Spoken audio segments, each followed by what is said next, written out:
ഇന്നത്തെ ഈ ഒരു വീഡിയോ ഞാൻ ചെയ്യുമ്പോൾ ഒരുപാട് സന്തോഷവും അഭിമാനവുമുണ്ട്. അതോടൊപ്പം തന്നെ പ്രതീക്ഷകൾ വാനോളമാണ്. നമ്മുടെ രാജ്യം ഓരോ ചവിട്ടുപടികൾ കടന്ന് മുകളിലേക്ക് പോകുമ്പോൾ ഓരോന്നും എത്തിപ്പിടിച്ച് ലോകത്തിൻ്റെ നെറുകയിലേക്ക് നടന്നു കയറുമ്പോൾ ഏതൊരു ഇന്ത്യക്കാരൻ എന്നതുപോലെ തന്നെ അഭിമാനവും സന്തോഷവും തോന്നാറുണ്ട്. ഈ പട്ടികയിലേക്കൊന്ന് നോക്കുക. ഏതാനും മാസങ്ങൾക്ക് മുമ്പ് നമ്മൾ ഈ പട്ടിക എടുക്കുമ്പോൾ നമ്മുടെ ഇന്ത്യ 5ാമത്തെ സ്ഥാനത്തായിരുന്നു. ഇന്ന് ഇന്ത്യ 4ാമത്തെ സ്ഥാനത്തേക്ക് എത്തിയിരിക്കുകയാണ്. ഇത് ഇന്ത്യയുടെ GDPയുമായി ബന്ധപ്പെട്ട പട്ടികയാണ്. 2025 ഈ വർഷത്തിൽ നമ്മൾ ലോകത്തെ 4ാമത്തെ സാമ്പത്തിക ശക്തിയായി മാറുമെന്ന് നേരത്തെ പറഞ്ഞിരുന്നുവെങ്കിലും അത് ഏതാണ്ട് യാഥാർത്ഥ്യമായി എന്ന് തന്നെ പറയാം. നമ്മൾ ജപ്പാനെ മറികടന്ന് 4ാമത്തെ ഏറ്റവും വലിയ സാമ്പത്തിക ശക്തിയായി മാറിയിരിക്കുകയാണ്. ലോകത്തിലെ 1ാമത്തെ സാമ്പത്തിക ശക്തി എന്ന് പറയുന്നത് എല്ലാവർക്കും അറിയാം, അത് അമേരിക്കയാണ്. 2ാമത് ചൈനയാണ്. 3ാമത് ജർമ്മനിയാണ്. 4ാമത് ജപ്പാനും 5ാമത് ഇന്ത്യയുമായിരുന്നു. നമ്മളിപ്പോൾ ജപ്പാനെ മറികടന്ന് 4ാം സ്ഥാനത്തേക്ക് എത്തിയിരിക്കുന്നു. 5ാം സ്ഥാനത്തുള്ള ജപ്പാന്റെ GDP 4.186 ട്രില്യൺ ആണ്. എന്നാൽ ഇന്ത്യയുടെ GDP 4.187 ട്രില്യൺ ആണ്. ചെറിയൊരു ഡിഫറൻസേ ഉള്ളൂ. പക്ഷെ നമ്മൾ ആ ഒരു 4th പൊസിഷനിലേക്ക് എത്തി. ഇത് ഇന്ത്യയുടെ ഒരു വലിയ തിരിച്ചുവരവാണ്. പുരാതന കാലത്തെ ലോകത്തെ 1ാമത്തെ ഏറ്റവും വലിയ സാമ്പത്തിക ശക്തിയായിരുന്നു ഇന്ത്യ. ഏതാണ്ട് 3000-4000 വർഷത്തോളം ഇന്ത്യ 1ാം സ്ഥാനം നിലനിർത്തുകയും ചെയ്തിട്ടുണ്ട്. ഓരോ രാജാക്കന്മാരുടെ കീഴിൽ ഇന്ത്യൻ സബ് കോണ്ടിനെന്റ് വന്നപ്പോഴും തുടർച്ചയായിട്ട് ലോകത്തെ ഏറ്റവും വലിയ സാമ്പത്തിക ശക്തി എന്ന നിലയിൽ ഇന്ത്യ നിലനിന്നു. ലോകത്തെ ടോട്ടൽ GDPയുടെ ഏതാണ്ട് 30-40% വരെ ഇന്ത്യൻ സബ് കോണ്ടിനെന്റിൽ മാത്രമായിരുന്ന കാലങ്ങളുണ്ടായിരുന്നു. പിന്നീട് അത് കുറഞ്ഞ് 25 ആയി, 20 ആയി. ഈവൻ ദോഷം പറയരുത്, മുഗളന്മാര് ഇന്ത്യ ഭരിച്ചിരുന്ന കാലത്ത് പോലും എക്കണോമിക്കലി ഇന്ത്യ വളരെ ഭേദപ്പെട്ട നിലയിൽ തന്നെയായിരുന്നു. ലോകത്തെ ഏറ്റവും ശക്തമായ GDP ഉള്ള രാജ്യങ്ങളിൽ ഒന്ന് തന്നെയായിരുന്നു ഇന്ത്യൻ സബ് കോണ്ടിനെന്റ്.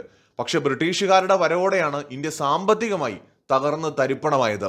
അതായത് ബ്രിട്ടീഷുകാർ ഇന്ത്യയിലേക്ക് വന്ന് ഇന്ത്യൻ എക്കണോമി കൂപ്പുകുത്തിയതിന് ശേഷം പുതിയ ഇന്ത്യയുടെ ചരിത്രമെടുത്താൽ ആദ്യമായിട്ടാണ് ഇന്ത്യ 4th പൊസിഷനിലേക്കും എത്തുന്നത്. നേരത്തെ 5th എത്തിയപ്പോഴും ഇന്ത്യ ആദ്യമായിട്ടാണെന്ന് നമ്മൾ പറഞ്ഞു.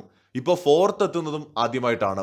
ഇനി നമ്മുടെ മുമ്പിലുള്ള ഏറ്റവും അടുത്ത് നമുക്ക് മറികടക്കാൻ കഴിയുന്ന ഒരു രാജ്യം ജർമ്മനിയാണ്. ജർമ്മനിയുടെ GDP 4.7 ട്രില്യൺ ആണ്. നമുക്ക് ജർമ്മനിയെ മറികടക്കാൻ ചിലപ്പോൾ 1-2 വർഷം കൊണ്ട്, ചിലപ്പോൾ പരമാവധി 3 വർഷം കൊണ്ട് 2028 കൂടി ജർമ്മനിയെ മറികടന്ന് ലോകത്തെ 3ാമത്തെ സാമ്പത്തിക ശക്തിയായിട്ട് മാറാൻ നമുക്ക് കഴിയും. ചിലപ്പോൾ നമ്മൾ അതിനു മുമ്പ് തന്നെ 2027 ആ ഒരു ഗോള് അച്ചീവ് ചെയ്യാനുള്ള സാധ്യതയുണ്ട്.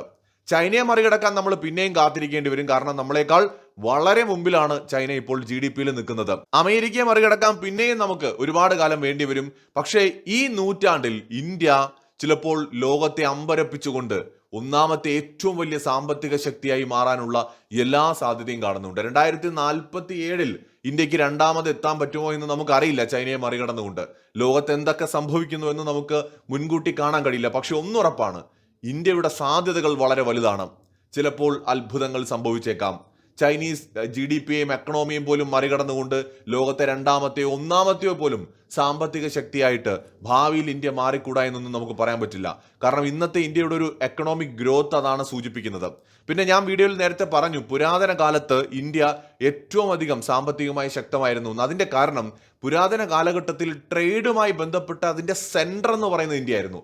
വ്യാപാരത്തിന്റെ കേന്ദ്രം, ലോകത്തെ രാജ്യങ്ങളെ തമ്മിൽ കണക്ട് ചെയ്യുന്ന വ്യാപാരത്തിന്റെ ഹബ്ബ്, ഇതെല്ലാം ഇന്ത്യ ആയിരുന്നു. ഇന്നിപ്പോൾ ചൈന വ്യാപാര മേഖല അടക്കി പിടിക്കുന്നതിനേക്കാൾ കൂടുതൽ പുരാതന കാലത്തെ അന്നത്തെ വ്യാപാരത്തിൽ ഇന്ത്യ വളരെ മുന്നിലായിരുന്നു. അതെപ്പോഴും നമ്മൾ പറയുന്നത് പോലെ ഇന്ത്യൻ സബ് കോണ്ടിനെന്റിൽ ഇന്ത്യ ഭൂമിശാസ്ത്രപരമായിട്ട് സ്ഥിതി ചെയ്യുന്ന ഒരു സ്ഥലത്തിന്റെ പ്രത്യേകത കൂടിയാണ്. ആ നിലയ്ക്ക് ഇന്ത്യക്ക് അതിവേഗത്തിൽ തന്നെ ചിലപ്പോൾ ആ പഴയ പ്രതാപം വീണ്ടെടുക്കാൻ കഴിയും, എക്കണോമിക്കലി ഉള്ള ആ പ്രതാപം. അതോടൊപ്പം തന്നെ മാനുഫാക്ചറിംഗ് രംഗത്തടക്കം ചൈനയെ പോലും മറികടന്നുകൊണ്ട് നമുക്ക് ചിലപ്പോൾ അത്ഭുതങ്ങൾ ലോകത്ത് വീണ്ടും സൃഷ്ടിക്കാൻ കഴിയും. ഇപ്പൊ നമുക്ക് അസാധ്യമെന്ന് തോന്നാം, പക്ഷെ അസാധ്യമായതൊന്നും നമ്മുടെ മുമ്പിൽ ഇല്ല എന്ന് നമ്മൾ മനസ്സിലാക്കണം. ഇന്ന് നമ്മളെക്കാൾ ഒരുപാട് മുമ്പിലാണ് ചൈനയും അമേരിക്കയും ഒക്കെ എന്നുള്ളത് യാഥാർത്ഥ്യമാണ് എക്കണോമിയുടെ കാര്യത്തിൽ. പക്ഷെ നമുക്ക് അസാധ്യമല്ല ആ ഗോളുകളൊന്നും.